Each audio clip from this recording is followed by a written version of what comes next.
పృథ్వీరాజ్ గైక్వాడ్ కెప్టెన్సీలో వరుసగా ఓడిపోయిన తర్వాత అదృష్టమో దురదృష్టమో గైక్వాడ్కి దెబ్బ తగిలింది. ధోని మళ్ళీ కెప్టెన్ అయ్యాడు చెన్నైకి. దాంతో ఫ్యాన్స్ అందరూ ఫుల్ హ్యాపీ అయిపోయారు. ధోని వచ్చేసాడు, ఇంకా చెన్నై తలరాత మారిపోయింది, మళ్ళీ ప్లే ఆఫ్స్ కూడా వెళ్తామా మేము అని చెప్పి చెన్నై ఫ్యాన్స్ అందరూ ఫుల్ జోష్తో ఉన్నారు. అలాంటి టైంలో ధోని కెప్టెన్గా ఫస్ట్ మ్యాచ్ కేకేఆర్తో పడింది. అది సొంత గ్రౌండ్లో చెన్నైలో. చెన్నై సూపర్ కింగ్స్ని ధోని ఎన్ని మ్యాచ్లు గెలిపించుంటాడు. ధోని కెప్టెన్సీలో చెన్నైలో సిఎస్కే ఓడిపోయిన మ్యాచ్ ఎప్పుడు గుర్తు తెచ్చుకోండి. చాలా అంటే చాలా రేర్ అనమాట. దాన్ని ఒక కోటలా తయారు చేసిన ధోనినే. అంటే ధోని కెప్టెన్ అయ్యాడు, చెన్నైలోనే గేమ్ మ్యాచ్ ఓడిపోవడం అనేది జరగదు అనుకున్నారనమాట ఫ్యాన్స్ అందరం. వాళ్ళందరికీ షాక్ ఇచ్చాడు. ధోని ఇచ్చాడని అలా సిఎస్కే ఇచ్చిన ఎట్టగైతే షాక్ అయితే పడింది, తట్టుకోలేపారనమాట. లాస్ట్ ఇయర్ ఎలాంటి స్కోర్ అయినా సరే ధనా కొట్టేసి ఇదే టీము 20 ఓవర్ 103 రన్స్ చేసింది. ఒకసారి last year Shivam Dube batting గుర్తెచ్చుకోండి, బంతేస్తే బాదాడు. అలా అంటోడు 29 బంతులు ఆడు 31 కొట్టాడు అనే హైయెస్ట్ స్కోర్. దూబే తర్వాత అంటే 4th ప్లేస్ వస్తారు కదా. దూబే తర్వాత వచ్చిన ఎవ్వరు కూడా డబుల్ డిజిట్ కాదు కదా 5 runs చేయాలి. 5 runs చేయలేపారన్నమాట వాళ్ళు. 1-0 ఎక్స్ట్రా 5 ఉన్నాయి కానీ వీళ్ళు మాత్రం 1-0 కొట్టారు.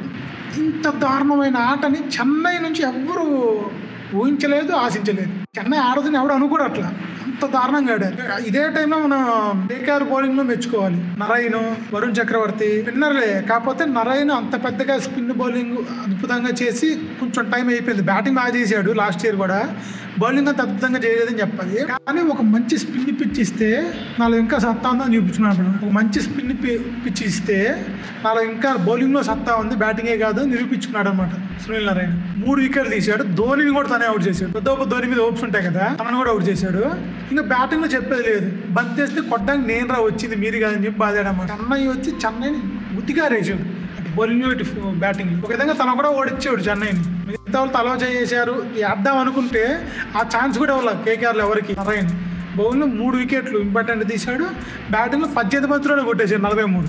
బ్యాటింగ్లో 18 బంతులు 44 కొట్టేశాడు. తన సగం స్కోర్ కొట్టేశాడు. ఇంకేముంది, మిగతా కొంచెం కొడతారు అయిపోయింది. చెన్నైలో ఇంత చిత్తు కొడుకోవడం నాకైతే గుర్తు కూడా రావట్లేదు అనమాట. ఇంత దారుణంగా ఓడిపోయింది. మరి నెక్స్ట్ వీళ్ళు తేరుకుంటారా లేదా నాకైతే నమ్మకం లేదు. ఈ సీజన్ వదిలేసుకోవాల్సిందే చెన్నై. నెక్స్ట్ సీజన్లో మళ్ళీ మంచి టీం రెడీ చేసుకుని వెళ్ళాలి.